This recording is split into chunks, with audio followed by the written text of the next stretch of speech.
Hi friends, मो channel सिफाहता official को आपण मानक बहुत बहुत स्वागत। जो मैंने मो चैनल को सब्सक्राइब कर अशेष अशेष धन्यवाद। और जो मैंने मो चैनल को नुआ कर प्लीज से सब्सक्राइब करनी बेल आइकन टी दबाई दिंतु ताहले मु जो नुआ वीडियो अपलोड करी आपण पाखे नोटिफिकेशन टी पहुँची जीव। चलतु जी आज अपडेट को। पुणी बदली पारे गाड़ी नंबर प्लेट, चिंतारे गाड़ी मालिक। सरकार का निर्देश अनुसार एवं गाड़ी रे लागुची हाई सिक्यूरिटी नंबर प्लेट। अनेक गाड़ी मालिक नुआ नंबर प्लेट लगाई सारी आउ किछि एथिपाई बुकिंग भी कर सारी।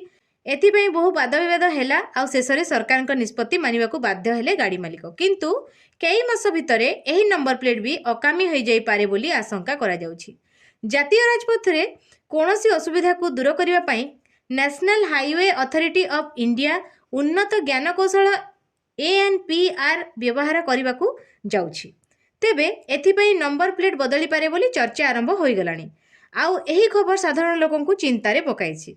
टोल आदाय व्यवस्था को सहज करने पई स्वयंचालित नंबर प्लेट स्वीकृति ANPR उपरे विस्तृत अध्ययन पई NHAI एक परामर्शदाता एजेंसी नियुक्ति करिछि।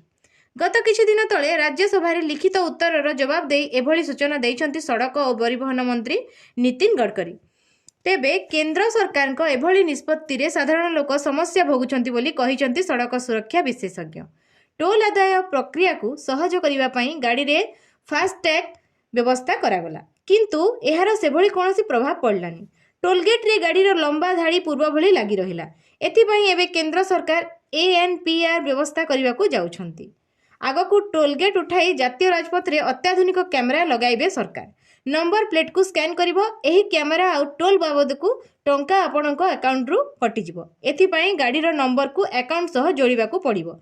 सेथिपाई आगकू नंबर प्लेट परिवर्तन हेबो बोली आकलन कलेनी विशेषज्ञ। तो यह थिला आजिर अपडेट। मो चैनल टी हेउछि नुआ चैनल, आपणक सपोर्ट रे ही यह ग्रो करिवो। जो भली भाबरे समस्त चैनल को आपण माने भल पाइबा दउछंती, मो चैनल को मध्य दियंतु और मो चैनल को ग्रो करिबारे सहायता करंतु। एई भली नुआ नुआ अपडेट पाइबा पई स्टे ट्यून टू सिफाहता ऑफिशियल। Bye bye.